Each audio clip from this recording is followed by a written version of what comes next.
Okay, week 3. Couple good tweets from our guy John Ewing, who has a really good Twitter feed. You should follow him. Since 2010, 0-2 teams have gone 52-36-1 against the spread in week 3. 59%. That's a win. So our winless teams are the Jets, Jags, Colts, Giants, Lions, Vikings, and Falcons. I like one of those teams. And then this is a tweet that he retweeted from somebody at MacNova. Since the 1970 merger, NFL home dogs of 7 or more points are 91, 59, and 4 in August-September games. That's 61%. So we have 3 of those this week with the Texans, Lions, and Jaguars. What are the old August games in the early 70s? I'd love to hear about those. This is the new Ewing theory, the John Ewing theory. Let's get into it. All right, so how do you want to break it down? Well, Texans, Lions, Jags. I don't really like any of those teams, but the numbers say at least one of those teams will cover, and probably 2. So there you go. All right, we broke this down into teasers, straight ups, and underdog parlay candidates. Our teaser teams, we have 3 obvious teaser teams, which scares me. Okay. Ravens 7.5 over the Lions. Yep. That's in Detroit? In Detroit. Right?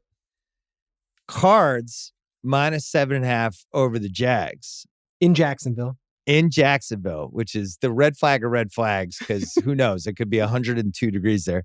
And then the Bills minus 7 over Washington are the 3 obvious teases. Now, Ravens, Lions, I'm staying away. I'm just telling you. No, Bill, let me convince you. Can I tell you why I'm staying away? Go and for it. And then you can convince me. Coming off the massive win, I think the Lions can kind of do stuff. They should have covered that Packers game. They just kind of did the shoot themselves in the foot thing, but maybe that's who you are when you have Jared Goff. That line's pretty high. And it seems too easy for me, but you can sway me. I'm willing to be swayed. Go ahead. Ravens have by far and away the best rushing offense in the entire league. They can run with anyone, and the offense is built so that Kyle can get in there at running back. And I don't know how you are as a running back, Kyle. You could probably put up 100 yards behind what they do. He's not in shape. Not in shape. Not nearly ready for that. But honestly, this isn't anything against Latavius Murray or Tyson Williams, but I know internally there, when they lost a bunch of those running backs, it was upsetting. But the one that killed them was DeMarcus Peters because of how important he is. But they're like, the running backs, we love Dobbins, we love Justice Hill, we love Gus Edwards, you name them. Running back we can figure out, and they have. They also do it against all sorts of, pressures and fronts. They averaged last week 5.3 yards per rush when it was a 7-man box, and they got even better, 5.6 yards per rush when it was an 8-man box. So it's like, bring what you got. We've got the offensive line, the fullbacks, the tight ends. But here is really why you want this one. I don't know what Joe Barry, the Packers defensive coordinator, was doing in the first half last week. This is a guy who I really respect and has been in the league for a long time, but he was Jared Goff's assistant head coach in Los Angeles for 4 years with McVay. LaFleur poached him, took him as his defensive coordinator when they fired Pettin.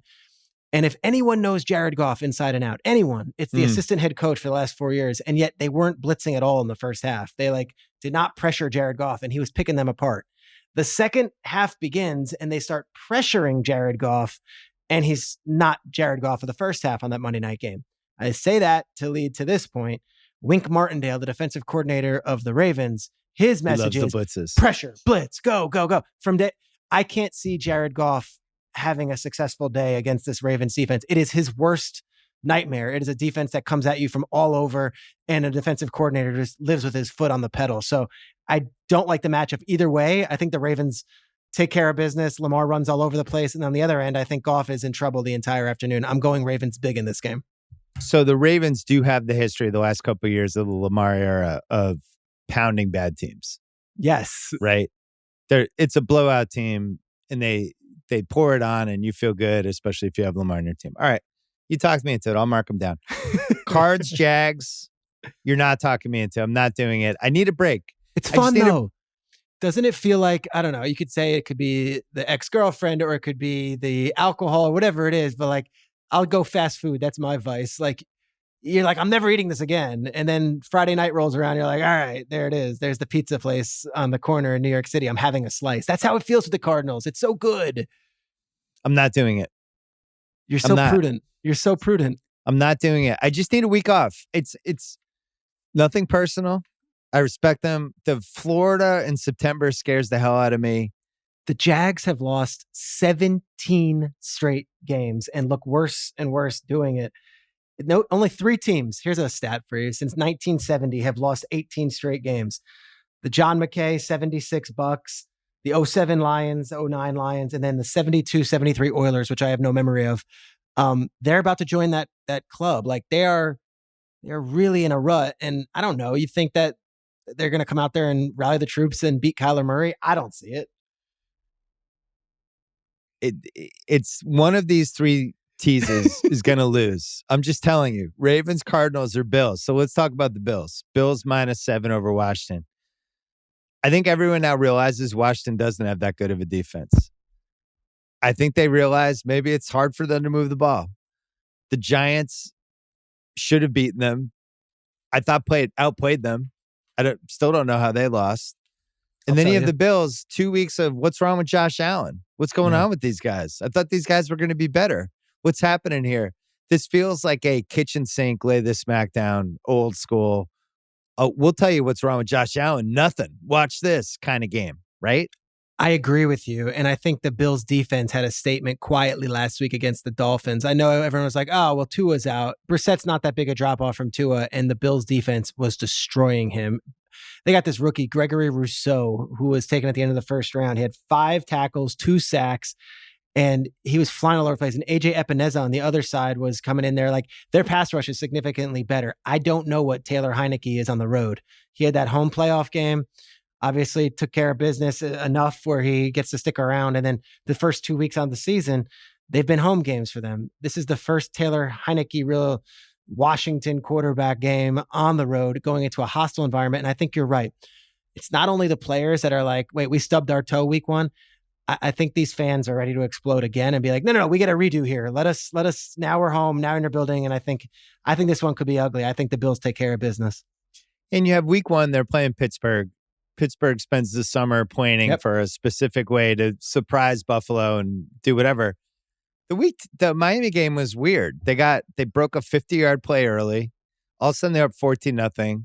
Miami changes QBs. Buffalo just doesn't put them away for whatever reason. They had some drives. I think Miami's defense is also pretty good. They are. And then they took care of business second half, and people are still like, Buffalo, And I actually like their running backs, I think, more than most people. I kind of like Singletary and Moss. He had a big run, obviously, and Moss had those 2 touchdowns and an angry run one time. They're a good 1-2 duo, but like neither one of them scares me. I don't know. No, I know. I just think I would rather have those guys than Clyde Edwards-Helaire. Potentially. Or the guys that the Rams have. You know, like I don't think they're below average. I think they're average, but they each bring something to the table. And it just feels like the Allen breakout game. All the fantasy people are panicking who went all in on Josh Allen this year. All right, so we'll mark those down. Raiders, I'm not going to do the Raiders 4.5, but I like the -200. I think we should mark it down. Because then the question is, can they do what the Cardinals did last week? Like, could they win by 3? Could they win by 1? Could they squeeze it out? Could they pull it out? I like having the -200 in play with some other stuff. If we want to get ambitious, we could put Raiders -200 with like Ravens -360 and make that even. Like we could put them in a 7-point tease. So mark that one down. Okay. And then the last one, let's argue about this one because I think we feel differently. I watched that entire Vikings game because we had the Vikings cards. We had that on the big TV, Gus and Akib, Kyle and I. I was kind of impressed by the Vikes. Offensively, they're great. I thought offensively, they kind of were able to do whatever they wanted. Cook was dominant at times. They have multiple receivers I'm afraid of. Cousins looked really good. He had time to throw. When they needed a drive at the end of the game and they needed to put themselves in position for a game-winning field goal, I thought they were going to down the field and get yards, and they did. They have, I think, almost 900 yards in 2 games. Yep. They've made big plays. They can run and pass. And, yet they're home in a must-win game. They're 0-2 against a Seahawks team that, honestly, I wasn't impressed by last week in that Titans game. No. They had a huge lead at home, and they couldn't put them away. They couldn't stop the run. Offensively, I don't know what's going on with them, but they had 24 points basically at halftime, and then I think 9 the rest of the way or whatever it was. And I love that. I feel like I'm getting points that I shouldn't be getting. I think this game should be a pick 'em. The Vikes are plus 2.5. They're back at home. They haven't been there yet. They've lost in 2 freakish ways. The Dalvin Cook fumble in Cincinnati. They probably could have won that game if he held on and they converted one more first down. And then last week was an inexplicable loss. But then you look at the numbers, and sadly for Mike Zimmer's teams of late, they are becoming more and more explicable. They're 0-2 to start the season, and they've given up now 400 total yards and scored more than 24 points in both games. They're one of only 3 teams in NFL history to do that. The 94 Patriots, the 89 Redskins. And you'd say, oh my gosh, that's a weird stat. They have now lost 6 games the last 2 years where they score 24 points and put up 400 yards, and they still have lost 6 of those games. Their defense is atrocious. They have allowed 24 points in the last 9 games they've played. And Russell Wilson owns this team. He's 7-0 all time. He owns Zimmer. He owns Cousins. Those guys were drafted the same year. Russell in the 3rd, Cousins in the 4th. Oh, shit. I forgot about that. For whatever reason, Russell just completely dominates this team. I don't see Seattle losing 2 straight games, especially the way they lost last week after having that giant lead and giving that one up against the Titans. I got Seattle. Minnesota's plus 450 to win the division. From what I've seen of the Packers those first 2 weeks, that is not a division champ. And it might just be a division that has no good teams. But like you mentioned, the coaching stuff. How do you play Goff and not blitz for an entire half? How do you look as bad as you looked in week 1? And the Rodgers thing, and then Rodgers comes out and makes everybody else feel bad. It's like, I don't know what you got. It's like you've created a soap opera, and you guys sucked in week 1. Of course, we're going to talk about it. And, congratulations. You gave the ball to Aaron Jones against a bad team, and you look good. But I don't trust that team. They were down 17-14 at the half, and they won, obviously. And I think a lot of people maybe didn't watch the game because the next morning it was like, oh, Packers are back. I'm like, well, there were some issues Definitely on defense. Not. And I don't know. It wasn't like they were lights out on offense either.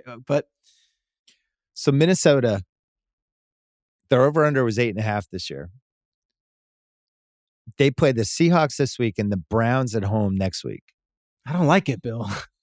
So you're out. You're out on the Vikings. I don't know if I was ever in on the Vikings. You got to play defense in this league. And let me ask you this. Coach. Let me ask you this. What's the difference in the Vikings and the Cowboys to you?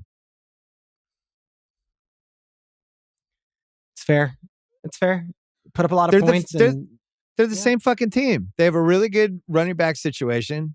They have multiple receivers who can make plays, and a quarterback who puts up stats that I'm still not totally sold on if it's January. I'm not sold on either of those teams, though. And maybe you are with the Cowboys, and a lot of people are like, neither one of those teams do much for me. So Vikings 8 wins. I don't see that.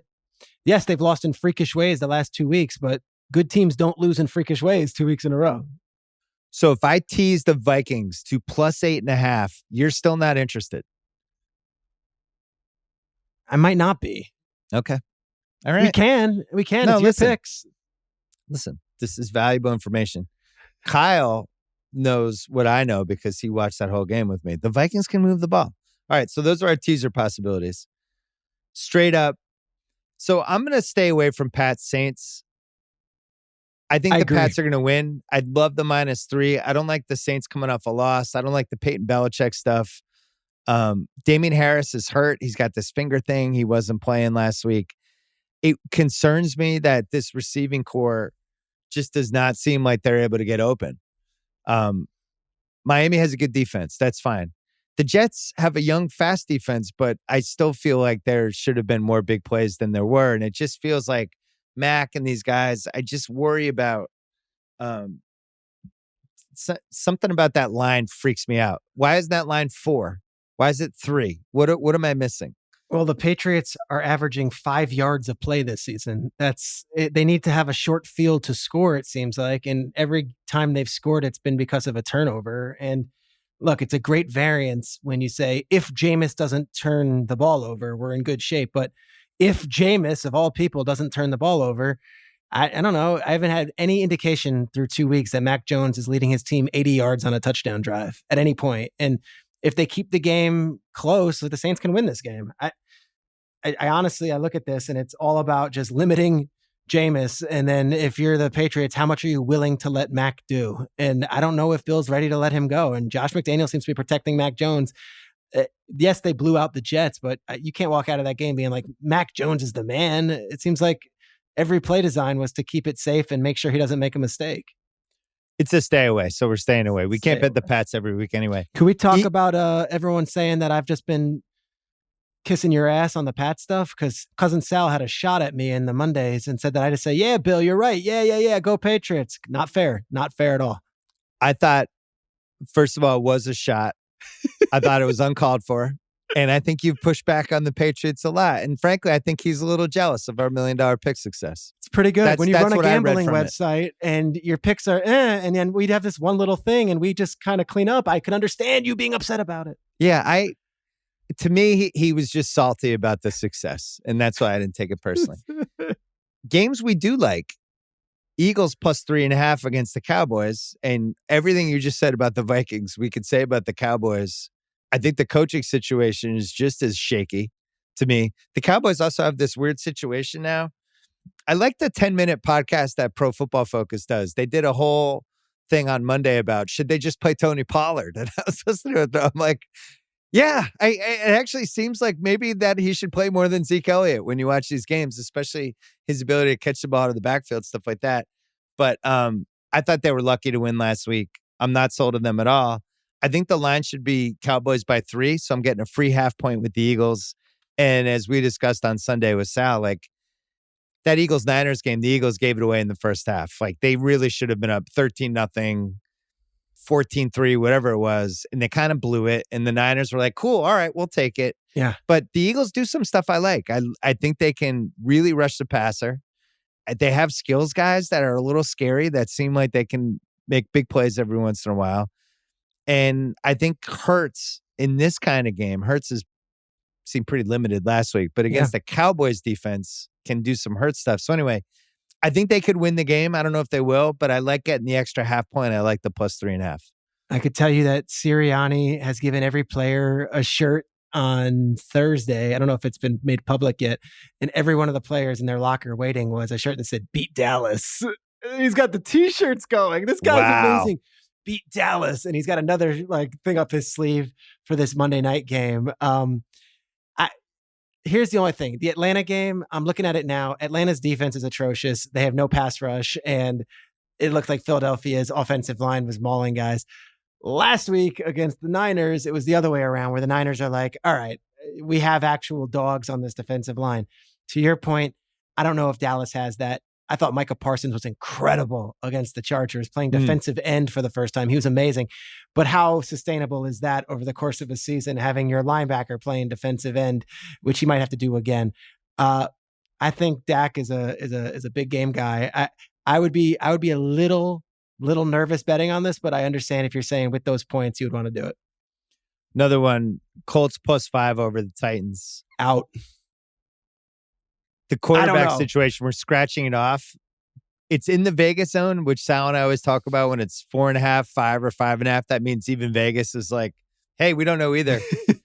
The Colts QB situation makes this a stay away. But man, I just feel like the only reason I'm bringing it up is don't put the Titans in a teaser parlay. I think this game's a complete stay away. Yeah, I agree. And the Colts, you could say, well, their quarterback situation, Eason could come out and be just fine and do exactly what Wentz was doing the first 2 weeks, and they run the ball and it's Jonathan Taylor for 200 yards. I would stay away. I don't know about this game. So that's the case for the Colts because it's like, oh, they don't have Carson Wentz. Okay. So what? Yeah. So they're not going to be able to get their C- from the QB position today or their D+. Had you ever heard that? And I'm not laughing at it. It's just he has 2 sprained ankles, both ankles sprained. I'm like, gosh, Carson, like 2 weeks into the season. I don't know if he's just got the injury bug thing or what, but it's like this this guy is just, he can't get out of his own way. Steelers -3 over the Bengals is another one we're staying away from. Roethlisberger might be hurt. He might not. I mean, the Steelers always kill the Bengals. their defenses should be good enough to win this game on their own. But if like Dwayne Haskins is involved, I'm out. I'm out. This is a stay away to me. Out. I'm with you. And their defense is already all banged up, and they've got guys up and down the injury list. I'd stay away too. So we'll take away the Eagles from the straight up picks. We have, Niners -3 over the Packers was the other one I want to mention before we let's talk about it, because I don't know where this one goes. There's I think it's a stay away, but I also could see the Niners winning 35-10 and then complete panic with the Rodgers-Packers thing. Which the Niners have done to that very team multiple times. 2 years ago, it was, I think, 38-10 in the regular season in the NFC Championship game, where Mostert just scored another touchdown as we're sitting here. I think he had 600 yards and 16 touchdowns. And there's a mind thing here where I don't know if this is real or if it's just perceived, but LaFleur worked for Kyle Shanahan for years. And when they get in these games, it's like Kyle Shanahan just absolutely just does dirty. They dominate them. And last year, the Niners played them when they were all injured on a Thursday night and still were competitive with the Packers. I don't know. The Niners are rocking with the 94 Niners uniforms this week. You remember those with the shadow, the 70? I love those. I think that place, home opener, I think it's going to be rocking. And that place doesn't get particularly loud typically. I would think the Niners take care of business in that one. I like them. I like the -3 piece, because if they win, they probably win by 3, so you at least get the push. Rodgers scares me a little, but I wonder if that's legacy stuff. Near the end with Favre, where you're I'm worried about Favre, but it's should you be? He could shut us up. With Rodgers with this team, I don't know. He could shut us up. He could have one of those nights, and it's Al and Chris or Aaron Rodgers doing the thing. But I don't know. First 2 weeks, I haven't been blown away by them. 4 games or 3 games straight up that we have to talk about. We're going to take a break. All right, these are the ones we really need to talk about, because these are the ones I actually want to put some wood on. Bears +7 at Cleveland. Justin Fields' first game. An incredibly important game to everybody in Chicago who's been waiting. Basically, if you're like Jason Goff, who hosts our Chicago podcast, he's 40 years old. He has no recollection of ever having a competent quarterback other than the 1.5 years when Jay Cutler was good. So you have this Fields thing. Dalton heroically steps aside with a knee injury, paves the way for Fields. Their defenses look pretty good. I think better than maybe we expected. They can run the ball a little bit. They have Allen Robinson. I'm sure they'll design some stuff for Fields. Fields is a big game guy. You're going against Cleveland, who is out. They're 2 starting receivers now. And basically just has speed guys left. I think it's going to be hard for them to move the ball. They're going to have to run it a lot. The Bears will be ready for it. And the line is Bears +7. It just seems a tad high. What do you think? I think we all overestimated or inflated how good the Browns defense was going to be before the season started. They're not that good. Clowney hasn't been doing much. Their defensive backfield, which they beefed up with all these new safeties, have not been great. And if Tyrod Taylor doesn't get hurt last week, I don't know if the Texans don't beat them. They were winning and Tyrod went down, and then Mills came in and played valiantly, but you're not going to necessarily win that one. To the Bears stuff. All right. So Nagy and I have FaceTimed over the last few years, or I've done a Zoom call with him, whatever it is. And he's down in his basement, and it's a poker room, and the walls of the entire room, and this sounds like it's like Carcosa, True Detective stuff, are old play sheets of his. So he hangs them up as decorations in his man cave. So the entire man cave is covered in old play sheets. And I'm like, what the hell is that? And he's like, oh, I love it. This one, I remember every game. He's like, that was week 3 when I was with the Eagles, and this is what we did. And this is when I was with Kansas City. And oh, this is when we did the special play, the Statue of Liberty play against the Giants. He has all those plays.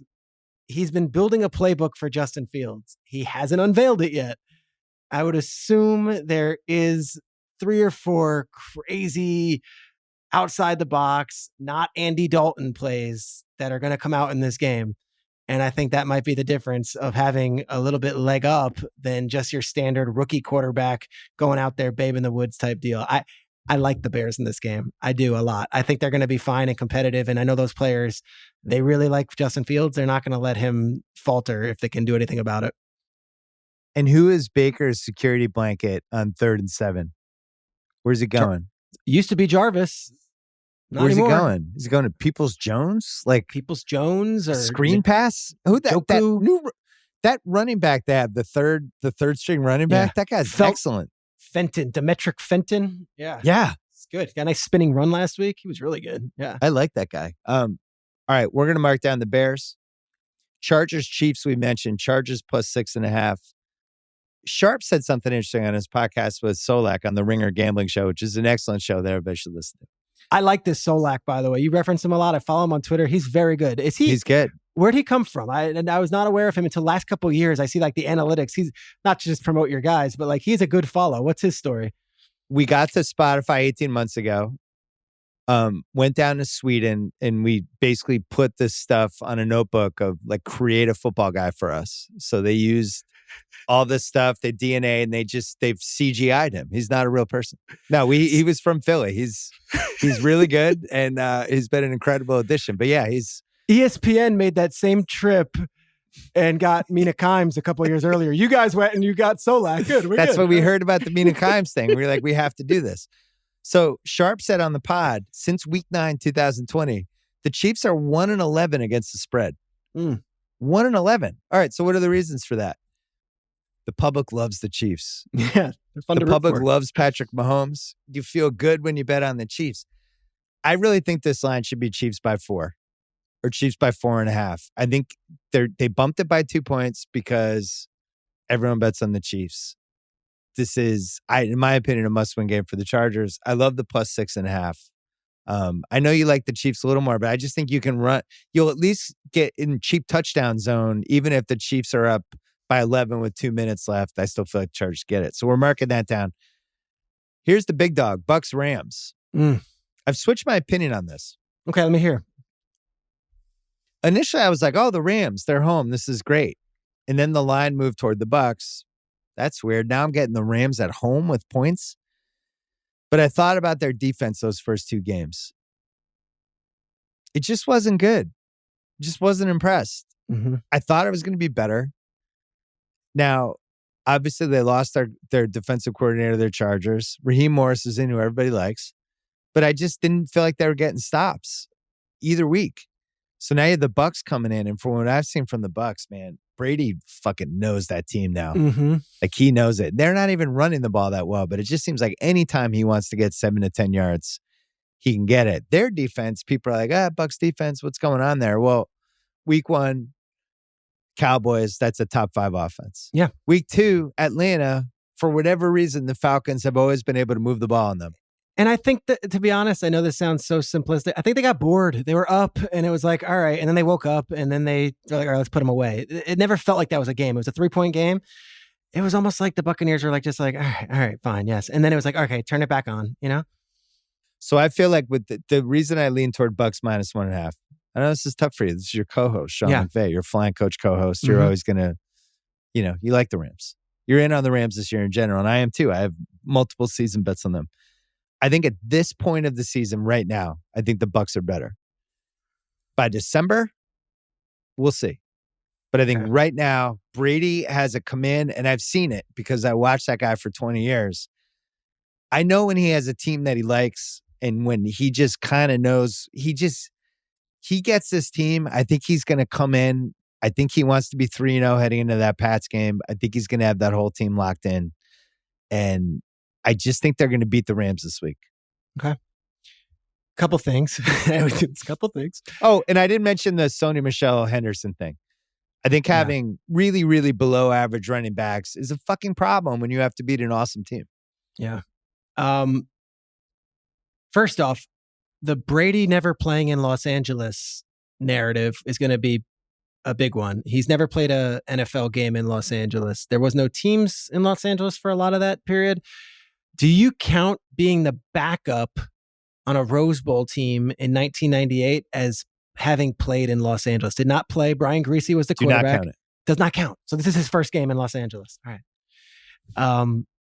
they're traveling really late on Saturday night. And I say this because I know a lot of the guys on the Buccaneers staff, and I had plans.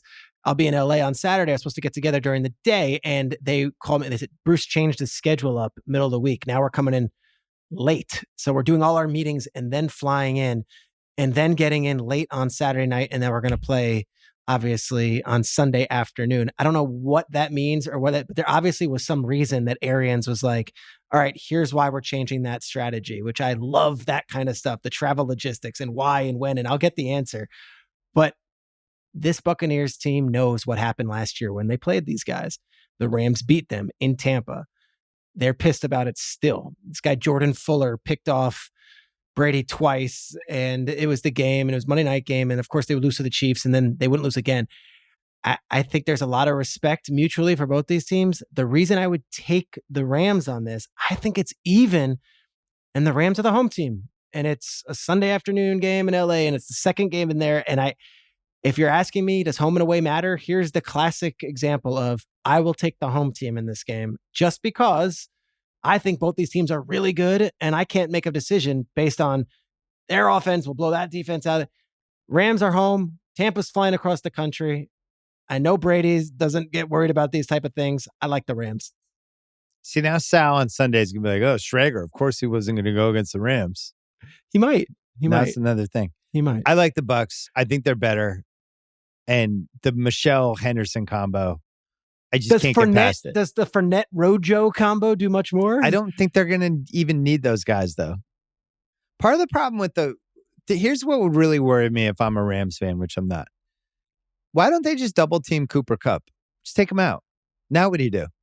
Robert Woods. Take it like what the Ravens did with Tyreek Hill last week. Yeah. Hey, Cooper Kupp, you're not beating us. You're going to have 3 catches for 18 yards. That's going to be your stat line today. Now, where do the Rams go? Robert Woods or Great. Deshaun Jackson. What's he going to have, 190 yards? Deshaun Jackson? Come on. We're marking the Rams down. Underdog parlays. So Bears, we mentioned, plus 265. Sure. You know what's funny? We really struggled with the underdog parlay last week, and then none of them won. So it was like there was a reason we were struggling. No, we took the Panthers. We had the Panthers. We had one piece of it. We couldn't find the other team. I know. It turned out it was the Titans, but but we were both like, we're not going to put anti-Seahawks in Seattle and underdog parlay. So we got Bears plus 265. We got Colts plus 205 against the Titans, which I'm crossing off. Eagles plus 160 against the Cowboys, and Chargers plus 235 to beat the Chiefs, which I'm afraid to do. So it's looking like Bears Eagles, unless there's another like big dog that you like. Who's favored, Atlanta versus Giants? Nah, that's not enough of a. It's a plus 3. It's not enough of a. Not worth it. So it's looking like Bears, Eagles. All right, it's time. $1 million picks for week 3. We did something we haven't done in a while. During the break, we actually like strategized a little more to try to really figure out how to land this plane. Not being up $1 million yet through 2 weeks, like we both took that personally. We got to get there. First bet, we're going to do a teaser. Ravens, Bills. This will be our signature tease. Ravens down to -1.5, and the Bills down to -1. Both of them have to win. We're putting $400K on that one. You're going to indulge me on the Raiders with the Vikings. The Vikings were teasing the plus 8.5 against Seattle. The Raiders were teasing the other way. We're going to make them plus 1.5 against Miami. We're basically like they just have to win. And we're going to put $200K on that. Can we make a plea to Mike Zimmer? Just less than 500 yards from the Seahawks. Let's just keep it somewhat reasonable on defense, and we can win this thing. Yeah, and even if you're down late, give us the cheap touchdown. Just keep us in the mix. Okay. Straight up bets. We're going to do $200K on the Bears plus 7 in Cleveland. Justin Fields, we're with you, baby. Here we go. It's fun. We're going to do Bucks -1.5 against the Rams, which you don't fully support, but you understand. And you're much like me with the Pats. You're a little tainted with you're glass half full with the Rams. So I talked you into that one. And then do we do Niners -3 against the Packers or no? I don't know. Stay away? Stay away. All right, stay away. I like it. Not enough to ruin $1 million picks. Stay away. All right, so we have those. And then our underdog parlay of the week is just a beauty. Really, really love this. Bears and Eagles, they both have to win. Plus 789. Going to put $33,000 on that. So there you go. And then anytime you can bet on Justin Fields and Jalen Hurts going on the road in a parlay, you have to do it. You have to do it. And that's it. Those are the $1 million picks for week 3. You can find all of those lines on FanDuel Sportsbook. We've had good luck with FanDuel Sportsbook on the $1 million picks. So there we go. We made $147,000 last week. For the season, we're up $612,000. Come on now. So we'll see if we can get into 7 figures, Peter Schrager.